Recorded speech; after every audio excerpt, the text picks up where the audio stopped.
એક જંગલ હતું. એ જંગલમાં ખૂબ વરસાદ પડતો.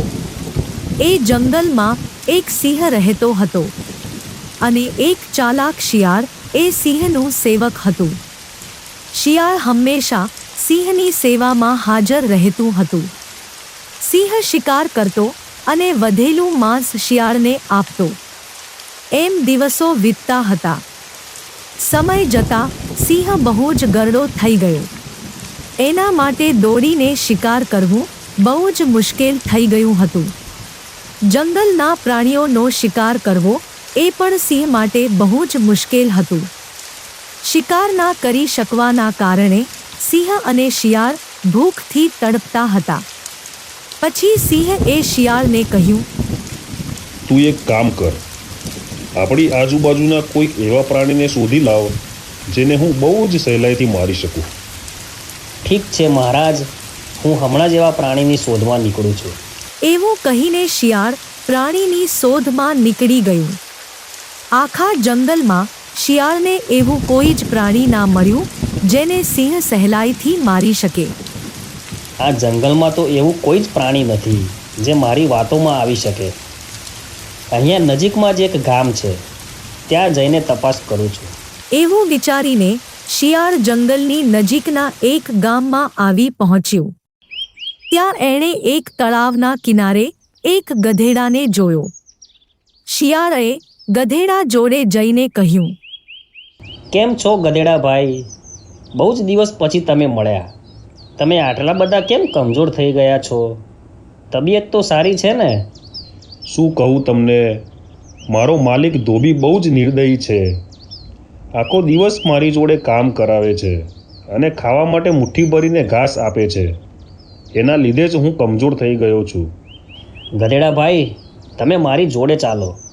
મેં જંગલમાં એક ઘાસનું લીલુંછમ મેદાન જોયેલું છે. એમાં બહુ જ તાજું તાજું ઘાસ છે. તમારી જેટલી ઈચ્છા હોય એટલું ઘાસ ખાવા મળશે. તારી વાત તો સાચી છે, પણ હું ગામડાનું પ્રાણી છું. મને જંગલમાં જંગલી જાનવર મારીને ખાઈ જશે, એટલે મારું જંગલમાં આવવું યોગ્ય નથી. મારું જંગલ બહુ જ સુરક્ષિત છે. ત્યાં કોઈ જ શિકારી જાનવરનો ડર નથી. ત્યાં 3-4 ગધેડી પણ રહે છે, જે તમારી જેમ જ ધોબીના અત્યાચારથી ભાગીને આવી છે. અને ખબર છે, એમનો કોઈ જ પતિ નથી.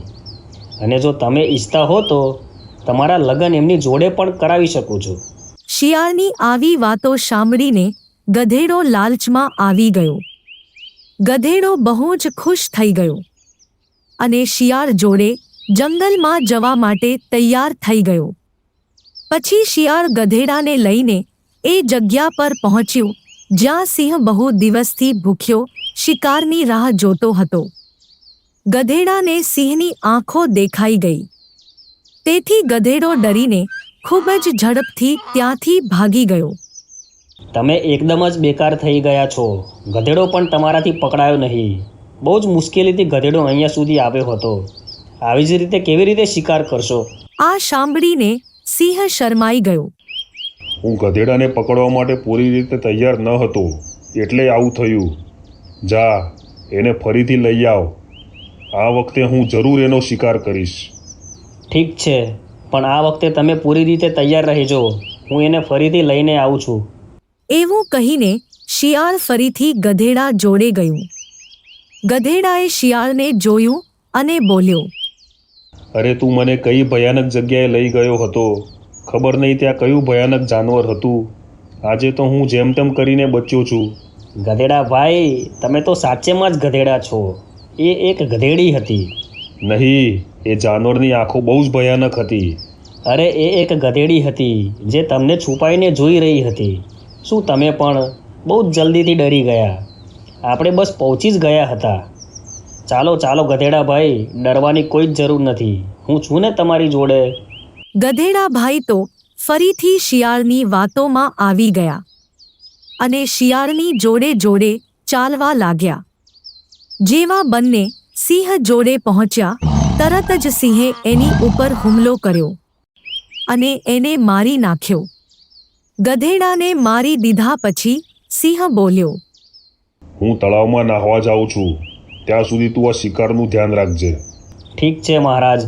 સિંહ તળાવમાં નહાવા માટે જતો રહ્યો અને શિયાળ શિકારનું ધ્યાન રાખવા લાગ્યું.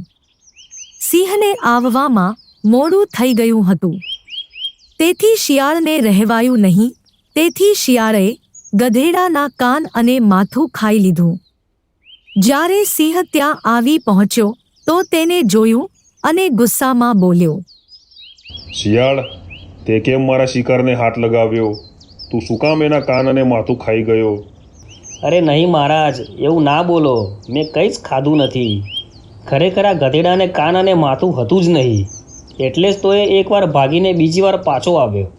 સિંહે શિયાળની વાત પર ભરોસો કર્યો અને પછી બંને એ સાથે મળીને ભોજન કર્યું.